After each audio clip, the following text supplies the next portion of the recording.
Assalamualaikum warahmatullahi wabarakatuh. Alhamdulillahirrabbilalamin. Wabihi nasta'in wa ala umurid dunya waddin. Wassalatu wassalamu ala asrafil anbiya'i wal mursalin wa ala alihi wa sahbihi ajma'in, amma ba'du. Sahabat yang dimuliakan Allah Subhanahu wa ta'ala, dalam minggu ini kita akan bertemu dalam bulan Ramadan, bulan yang kita tunggu-tunggu, bulan yang umat muslim tunggu-tunggu, bulan suci yang penuh mahfirah. Sahabat, kita berharap makna-makna penting dari ibadah bulan Ramadan ini.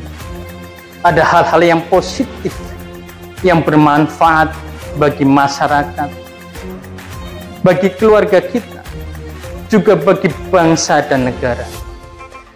Dari makna Ramadan ini, kita semua akan bersatu, berbahagia, dan mendapatkan kesuksesan, baik di dunia maupun di akhirat. Sahabat, hanya 29 hari kita nanti akan bertemu dalam bulan Ramadan. Tidak ada orang yang akan menyia-nyiakan, karena kesempatan itu sangat tipis, sangat kecil. Banyak orang yang berharap bertemu dengan bulan Ramadan dalam setiap tahunnya, tapi hanya sedikit yang diberi kesempatan. Sahabat, dalam surat Al-Baqarah Allah berfirman, ya ayyuhalladzina amanu kutiba alaikumussyam kama kutiba alal ladzina min qablikum la'alakum tattaqun. Hai orang-orang yang beriman, dikatakan Allah demikian. Mengapa hanya dipanggil orang-orang yang beriman? Bagaimana orang-orang yang tidak beriman? Apakah dia tidak dipanggil Allah? Bukan demikian maksudnya. Allah menginginkan umatnya dia beriman kepada Allah.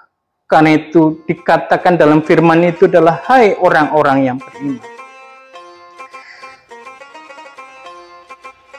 Jadi selama kita ketemu dengan bulan Ramadan, manfaatkanlah dengan baik untuk beribadah.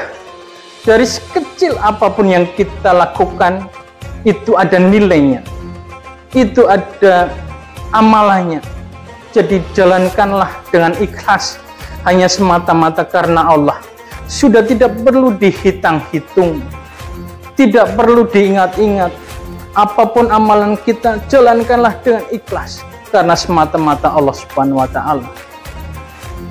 Bahwasanya Nabi besar Muhammad Sallallahu Alaihi Wasallam bersabda, ada 4 hal, siapa saja yang diberikan kepadanya berarti ia dikaruniai kebaikan dunia dan akhirat. Siapa itu? Pertama adalah qalbun syakirun, hati yang senantiasa bersyukur. Manusia yang hatinya selalu bersyukur pada Allah.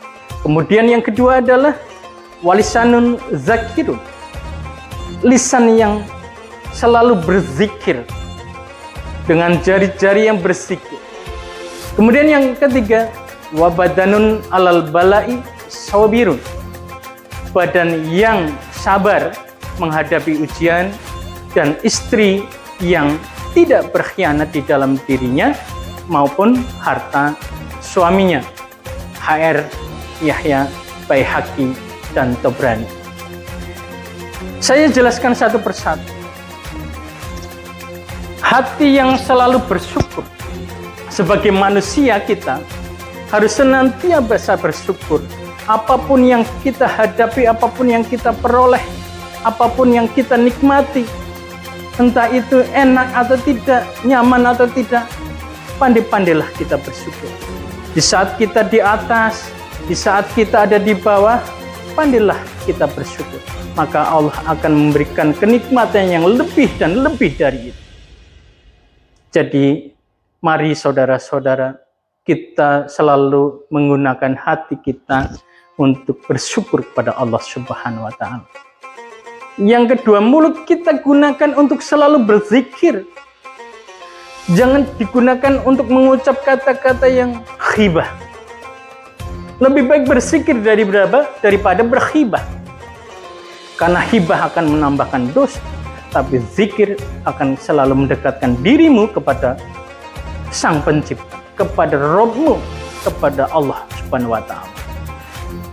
Jari-jari kita tiap selesai sholat maupun tiap apapun yang kita bisa lakukan, lakukanlah zikir semampumu, sekuatmu untuk mendekatkan diri kepada Allah Subhanahu wa Ta'ala dan mendapatkan karunia. Syukur kita mendapatkan ampunan atas dosa-dosa. Kemudian yang ketiga, jadilah kita adalah orang-orang yang mampu menghadapi semua ujian Allah Subhanahu wa Ta'ala. Agar apa? Agar derajat kita semakin baik, semakin meningkat. Semakin banyak ujian yang kita terima, maka semakin tebal keimanan kita kepada Allah Subhanahu wa Ta'ala. Banyak contoh-contoh dari Nabi dan Rasul tentang ketabahan, kegigihan mereka. Walaupun dia diterpa dengan berbagai macam ujian, namun tetap kokoh, kuat dan tangguh. Yang ketiga, yang keempat adalah istri kita. Bagaimana menjaga istri kita agar selalu beriman dan bertakwa kepada Allah Subhanahu wa Ta'ala, selalu menghormati, menjaga kehormatan keluarga, menghormati suami, serta menjaga anak-anak kita agar menjadi anak-anak yang soleh dan soleh. Ada dalam doa, Rabbana hablana min azwajina wa dzurriyyatina qurrata a'yun waj'alna lil muttaqina imama. Dengan doa itu kita berharap agar istri-istri kita mendapatkan ketakwaan sehingga mampu bersama-sama dengan kita sebagai suami dan sebagai iman untuk mendapatkan karunia dan ridho Allah Subhanahu wa Ta'ala. Sahabat, demikian, semoga bermanfaat. Wallahul muwaffiq ila aqwamit thoriq. Assalamualaikum warahmatullahi wabarakatuh.